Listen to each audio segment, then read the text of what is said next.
Hey guys, Professor Bill, Comic Book University, and Amazing Spider-Man issue number 31, Absolute Carnage tie-in. We're going to tell you 5 things about this comic book after we talk about who made it. So we got Nick Spencer doing the writing, Ryan Utley doing the pencils, Cliff Rathburn on inks, Nathan Fairbairn on colors, VC's Joe Caramagna on letters, Utley and Fairbairn doing the cover, Terry and Rachel, the Dodsons, doing the Codex cover, and Greg Smallwood doing the Mary Jane variant cover. Stan Lee created Spider-Man with Steve Ditko on art. Some of these things take place after Absolute Carnage 3. Let's talk about number 1 on this list. There's a lot of back and forth. It's going to be my biggest complaint about this comic book. Back and forths like, okay, what's going on now? What's going on then? What's going on later? When is all this stuff happening? If you remember in the previous episode, I talked about how I don't know where the stuff is happening. It's a good book, but I don't know where any of this stuff is happening. Like, it just doesn't make sense. When is this stuff happening, right? Well, now it turns out that it's all actually happening in Osborn's mind. That's fair. That's cool. I'm actually down with that. That makes a lot more sense. I think that there could have been a better explanation for that. And either way, there's a way to do a back and forth kind of story like this happened and then that happened and then we go over to this time period. And yeah, this just really wasn't the way to do it. I have to complain about that big time. Let's talk about number 2 on this list. This really felt like Norman Osborn. I mean, like Stormin' freaking Norman, dude. This felt like that character from back in the day. Mind. Absolute wreck. You know what I'm saying? Not quite Joker level, but yeah, close enough. I haven't read a good Norman Osborn issue that actually felt like a really crazed, pissed off, everything's wrong. People inside of his head screaming at him. The Green Goblin could come out at any moment. I've read a lot of funny stuff lately with him. Some stuff that is actually pretty cool, but funny only goes but so far. I really want to feel like an absolute lunatic, Norman Osborn. And even though he still thinks that he's Cletus Cassidy in this, it felt like it.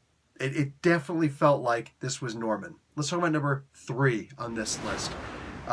There's a good Spider-Man moment in here, or at least there tried to be. You know the old Steve Ditko thing where like Stan wasn't even on it for the most part. He just threw in some words afterwards, but it could have been left without any words on it.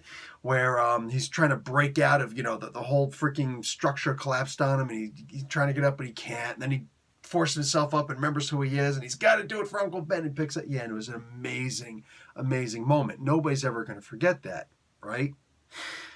There was kind of a moment in here where I know what it feels like. You're just so freaking exhausted. You're just so beaten the hell up. You can't get up. And like, you got to try. And something, you're just cycling through crap in your mind. Like, what's going to finally get me up? Because it becomes more like some magical force getting up than anything else. I know that feeling. Spider-Man would have to know that way more, right? This was not really one of those moments. What it was instead, it felt like an homage to that moment. It felt like the way that Norman Osborn would imagine that moment. I told you, there's a really good Norman Osborn issue. Let's talk about number 4 on this list, Kindred. Okay, whole bunch of crazy stuff going on with Kindred in here.